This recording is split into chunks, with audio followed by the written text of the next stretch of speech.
this rainy day. Okay. Need approval of the agenda? Motion to approve, please. Approve. Second. I second the motion. All in favor, say aye. Aye. Aye. Okay, approval of the minutes. There is one. There's one correction on page 2, under the item that says Rhea made a motion and Rhea seconded, so she didn't do both. So approval of the minutes with that correction? Motion, please, I make the motion. and second. Second. All in favor, say aye. Aye. Thank you.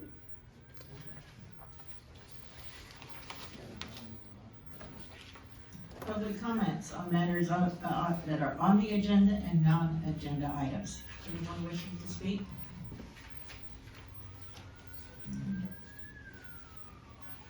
Okay, action items, reports, and information on the calendar. The action items are to appoint a chair and appoint a secretary and note taker. However, since there's only 3 of us currently serving on the committee, we're going to hold this over until our next meeting, and hopefully we will have a couple of other participants at that time. County Department staff report. Sheriff's Office, Alan? Good evening, Council. Just going to go over some quick crime stats. Nothing pressing for the Cherry Valley Bank Bench area. We'll go for December. December, we saw a total of 7 total Part 1 violent crimes, I guess we'll call them. 2 of those happened to be robberies. The other ones were aggravated assaults. Generally, those are domestic violence, those type of things. We had no burglaries, 2 auto thefts, 7 regular thefts, for a total of 9 Part 1 crimes, property crimes. And then for January, we had 4 total violent crimes, aggravated assaults on those. No burglaries, no reported auto thefts, 2 thefts, for a total of 2 property crimes, and overall crime was down for the month about 62%.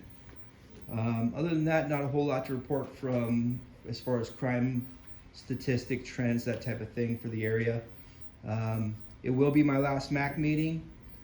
Today we had promotions. We had Lieutenant Ernie Esquibel was promoted to captain. He's not here due to the promotion. He will come in at some point, probably next MAC meeting, introduce himself. Additionally, we had Corporal Barker from Cabazon Station was promoted to sergeant. He went to JVS, or Hoopa Valley Station. And then Deputy Hinkle was promoted to corporal, and he's staying at Cabazon. So there'll be some movement internally. You'll see some new faces out in the community. Be sure to stop and say hi and introduce yourselves. And you know, if you have problems, please call us and report those to us. I would like to also introduce Lieutenant Vasquez. He's been lieutenant over at Cabazon for the last about 6 months or so, and you'll probably see him a little bit more out in the community as well. Thank you. Questions? No? No. All right, thank you. EMD, Eric? Good afternoon, Eric Cadden with Riverside County Emergency Management Department.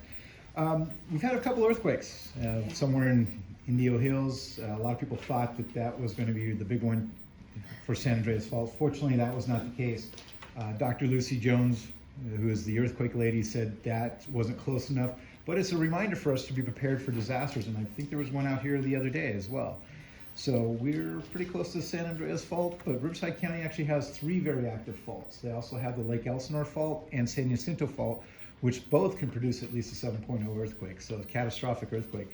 So as a reminder, know what to expect when the shaking happens and you want to drop, cover, and hold on. Make sure you practice your plan, have some sort of evacuation plan, how to get out of the area. Also be prepared, having plenty of food and water. Make sure you have at least 3 to 7 days worth of food and water, because initially everybody thinks that all the resources will come here. They're not going to come to Riverside County initially, because they're going to go to LA and Orange County, because they're much more densely populated.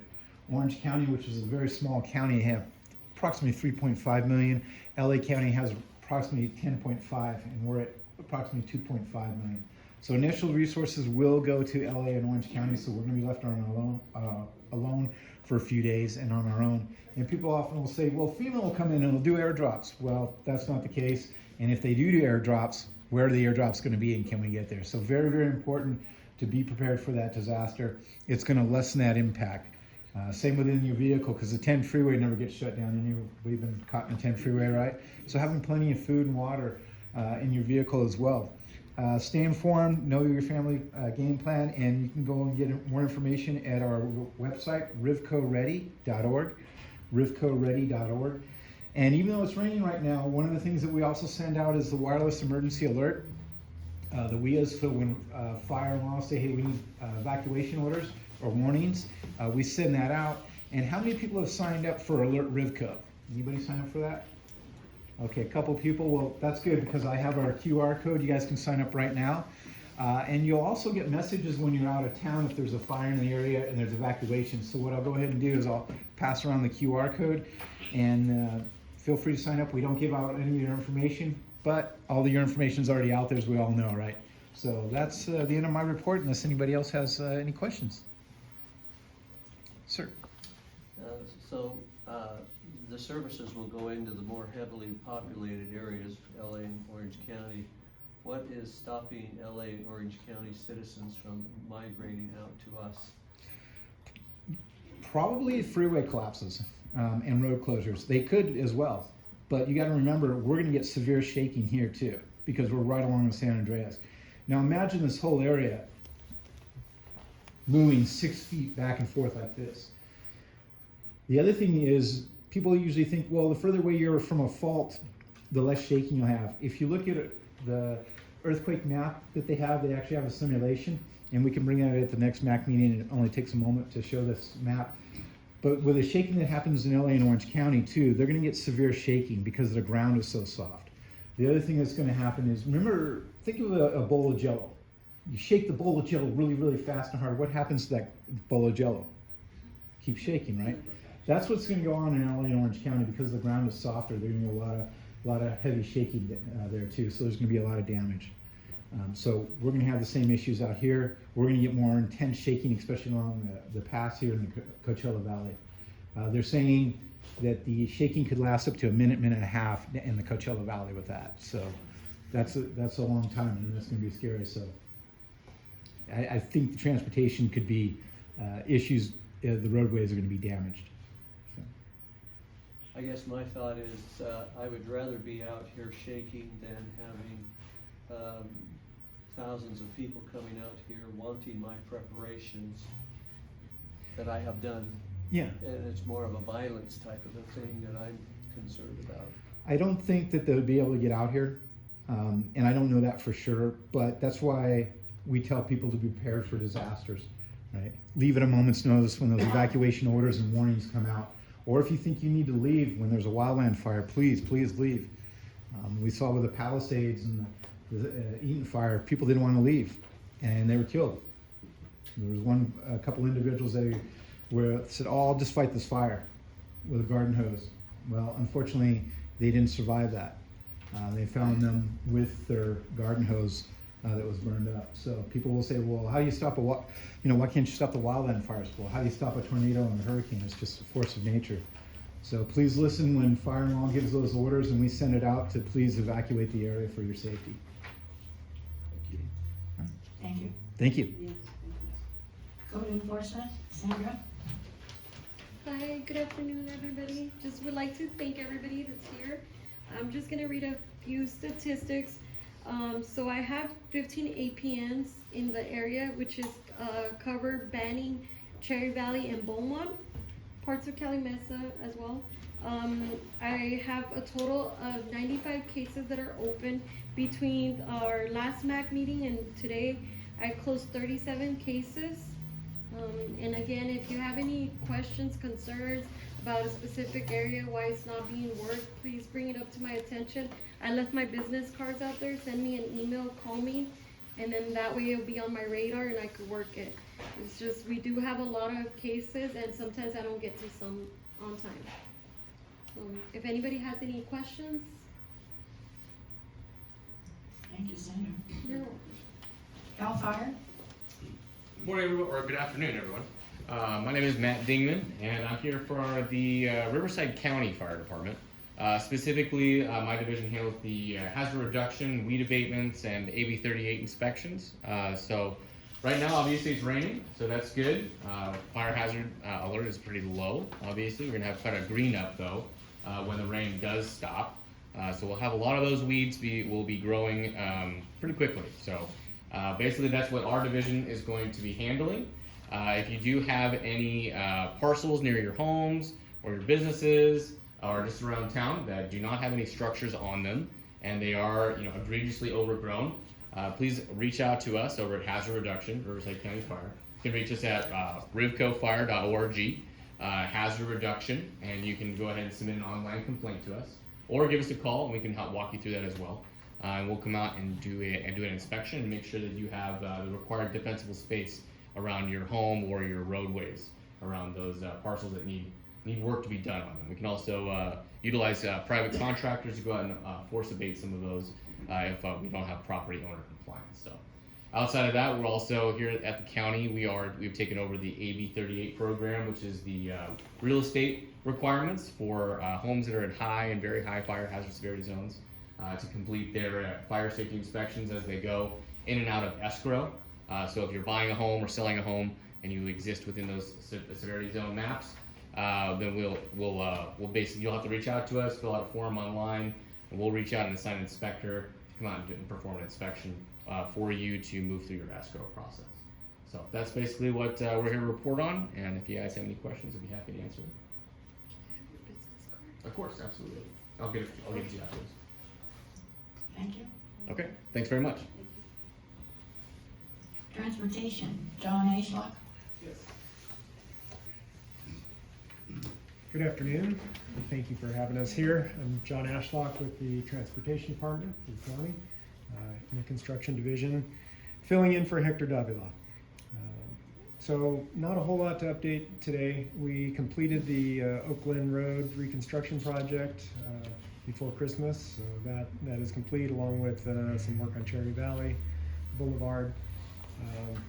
Last year, we also completed 11.6 miles of slurry and chip seal. I think it was mostly slurry in this area, but we completed the slurry program, and then we have 3.6 miles programmed for this fiscal year to do in the fall of slurry. So those are really the projects that are coming up. We have the Cabazon Connector, which is also known as the I-10 bypass project, that is supposed to help. Eric was talking about if the I-10 gets closed down, we'll have an alternate route. That project completed the environmental phase and is now in the design phase. So design is fairly straightforward. Well, there are bridges. It's complicated, but the bigger thing is we need to identify funding to construct the project. So it is a priority, so we're going to keep it moving forward. But that's really all I have. I have a question. Who would be contacted regarding, remember when we used to have call boxes in the canyons, like Lamb's Canyon and that? Right. And they were great, because you go through the canyon, I used to drive it 35 years, you don't have a signal. You can text most of the time. Then they took the call boxes out. And I know AT&T and that they'll say, oh, it's too much maintenance, whatever, but does Caltrans have any influence or anything about call boxes? That's a good question. I can look into it and find out. I haven't had a question on call boxes. It'd be nice in a long if they time. have them in the mountainous areas, just Yeah, because there's times your phone goes dead or whatever, and what do you do? certainly. We have a lot of hilly areas in the county that there's no communication. zones. I know Yeah. our emergency services all have their radios, but yeah, Or cell if you have a phones don't work. satellite phone, Right. and even those may, Yeah, I'll see what I can find out. Thank you. Thank you, John. Is there anyone from Animal Services here? Hello, thanks for having me. Sergeant Sean Fazio. I oversee the officers that cover your area for animal control. I brought some stats today, pulled them from the day of our last meeting until this morning. We've had 124 total calls for service in this area.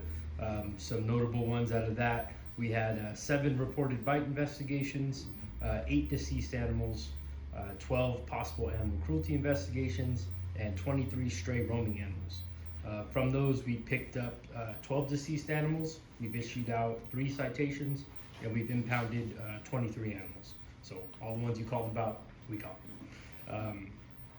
Some shelter updates for you. We have our World Spay and Neuter Day, something that goes on across the country. Normally it's a one-day event. Our department is going to do a whole weekend. So anybody that has huskies, shepherds, pit bulls that need to be spayed and neutered, on our website there's a sign up. We're going to have, I think it's 3 or 4 doctors at every one of our shelters. So hopefully we can get, a couple hundred. We're aiming for about 600 surgeries done that weekend.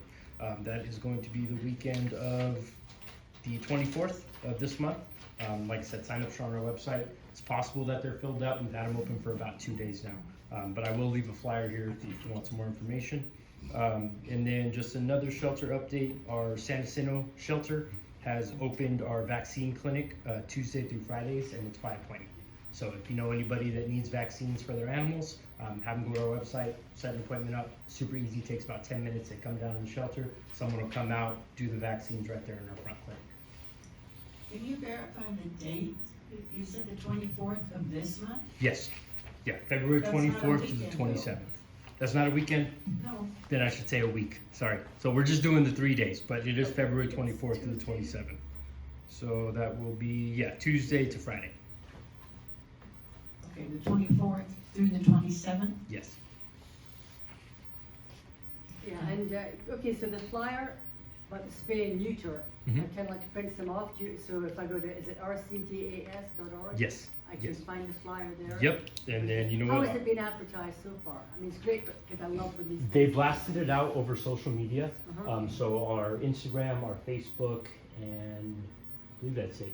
We posted basically a picture of this flyer letting everybody know that we're gonna have it, and then we put a link to our website with that post.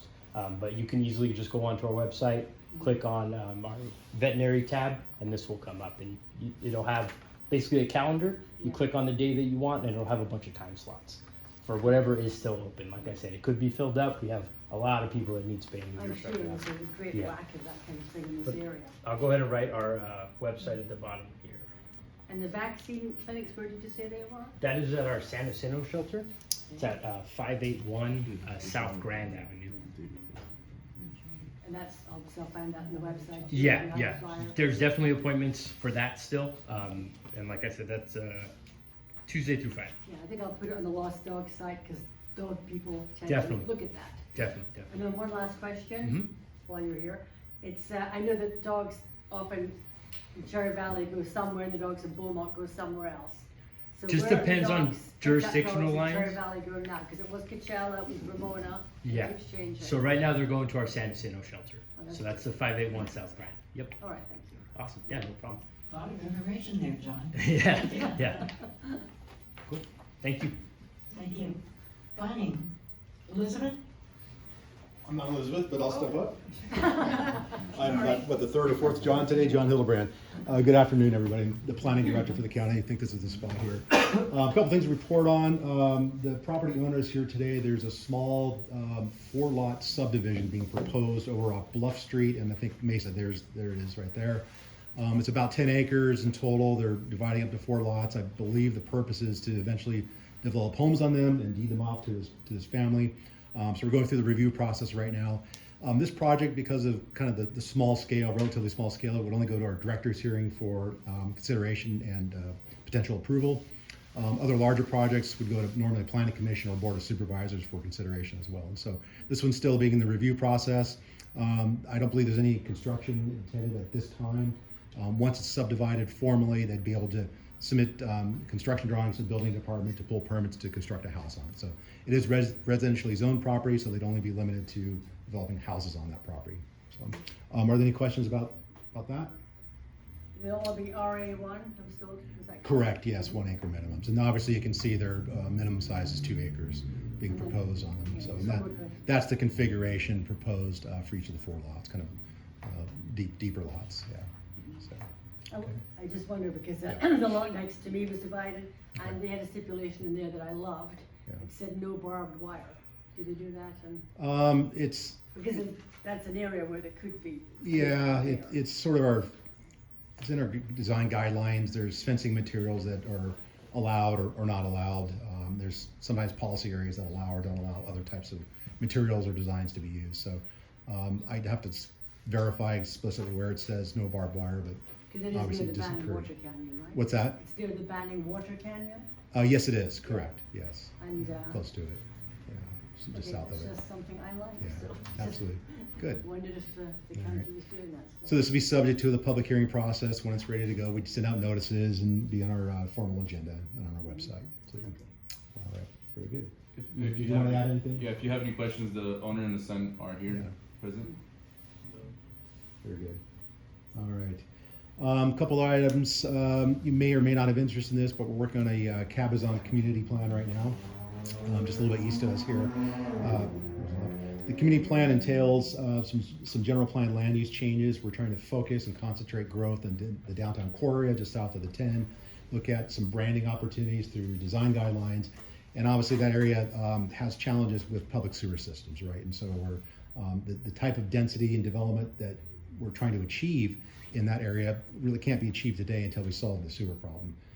You can do septic on larger lots, single family homes, some types of commercial, but in order to get anything of any density, apartment complexes or whatever, we need a public sewer system out there. And so we're as part of this plan, they're doing a wastewater treatment facility analysis, looking for potential properties for a small scale one to be established out there, subject to future funding to be constructed, built, and maintained at some point in time.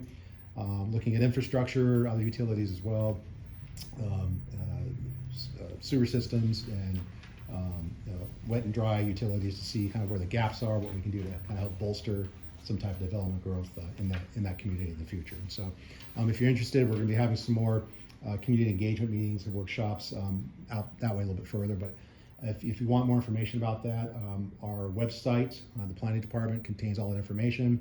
It's planning.rctlma.org, and I think we're changing to .gov here pretty soon, but I think by the end of the month. And so you can always just do a Google search on planning and get that information for Cabazon. Or we can share with the district here and we can distribute that as well in the future. So if you're interested in any other planning things that we're doing, much like all the other departments, we do have a social media, and we also have a newsletter that we send out. So if you give us your email address, we'll give you all of our agendas for upcoming public hearings, any scoping meetings, workshops, other things that the planning department does throughout the county if you're interested. And that is all I have. All right, any questions? All right. Thank you. Thank you, John.